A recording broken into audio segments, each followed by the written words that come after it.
আসসালামু আলাইকুম। বর্তমান সরকার ফিঙ্গারপ্রিন্ট চালু করছে, কোথায় কোন জায়গা কি এখনো জানে না।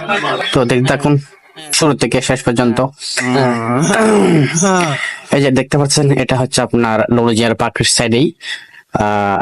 এই রাস্তায় পাশ দিয়ে আপনারা যাবেন এবং দেখতে পাচ্ছেন ডান পাশে ঠিক আমি এখন ঢুকবো এবং সে ডান পাশে যে রাস্তাটা দেখতেছেন, রাস্তার নামটা হচ্ছে বুড়িজমাও। এই চার রাস্তার মোড় একটাই আমি এখন ওভারটেক করলাম, দেখতে থাকুন। এই যে 2 নম্বরটা এখন ওভারটেক করলাম, অর্থাৎ 1 2, হ্যাঁ।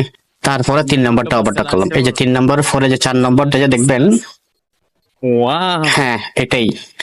এই যে এটা ডান পাশে ঢুকবেন, ডান পাশে ঢোকার পরে বাম পাশে ঠিক দেখবেন ইমিগ্রেশন ফিঙ্গারপ্রিন্ট অফিস। হ্যাঁ এটাই মূলত ফিঙ্গারপ্রিন্ট অফিস। তো সবাইকে ধন্যবাদ।